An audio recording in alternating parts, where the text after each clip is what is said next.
As the state readies for another flood emergency, the wet weather is already making conditions more dangerous.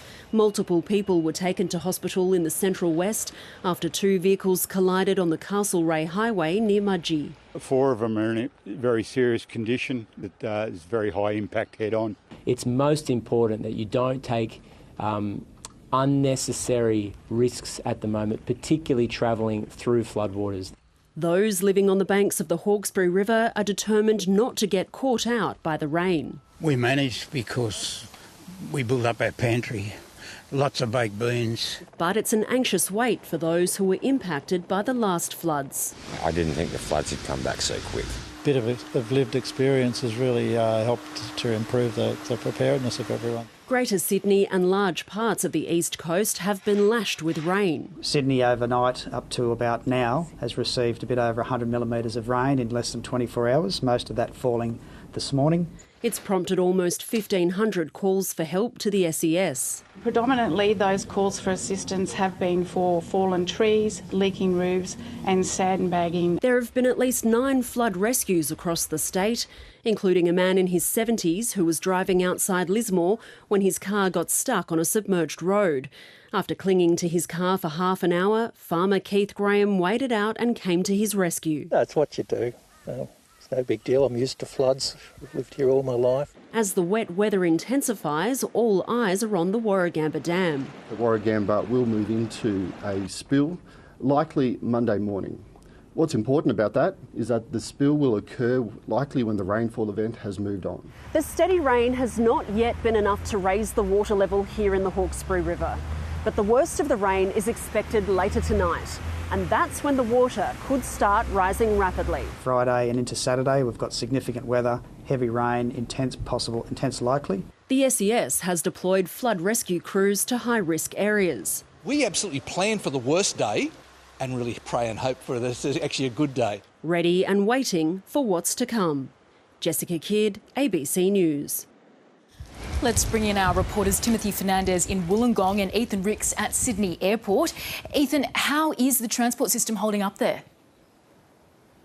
It's been a pretty miserable day on road, rail and air this evening, Lydia, due to this weather event. And for many people looking to get away, more than 100 flights have been cancelled or redirected here at Sydney Airport. And while all runways remain open, travellers are being warned that there could be more disruptions to come on the roads. Many have closed on the northern beaches due to flooding. As for the trains, it's been pretty miserable for passengers there as well.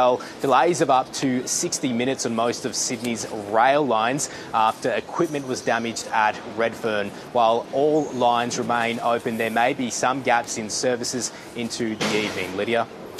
And let's go to Wollongong now. Timothy, how is it looking where you are? Well, Lydia, these heavy downpours are expected to intensify into the night, particularly around the escarpment, which is forecast to receive up to 300 millimetres of rain. Now, one of the main concerns is localised flash flooding as that large volume of water travels down from higher ground. We've already this afternoon seen some of the impacts of the rain, forcing the closure of busy local roads, including Macquarie Pass. But here in Wollongong, residents have been preparing themselves for the wet conditions. They've been picking up sandbags from the local SES collection points. Elsewhere, flood warnings are in place for Nowra and surrounding towns. So a nervous night ahead for many on the south coast. Lydia? Thanks, Timothy. And to our meteorologist, Tom Saunders. Now, Tom, just how much rain could fall tonight? Well, Lydia, we could see a month's worth of rain falling in the next 12 hours. Now, we have 2 troughs and they are both deepening into low pressure system, but it's the coastal low which will bring the heaviest rain, and that's due to this very humid northeasterly feeding in off the warm ocean.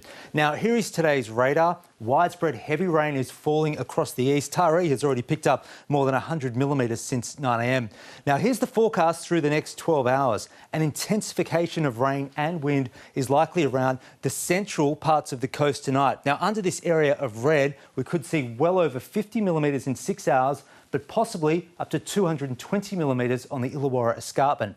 Now, that could lead to rapid and severe river rises, and it's triggered a severe weather warning for flash flooding from the central coast towards the south. Now, damaging wind gusts are also possible along the coastal strip overnight and the ranges above 500 metres.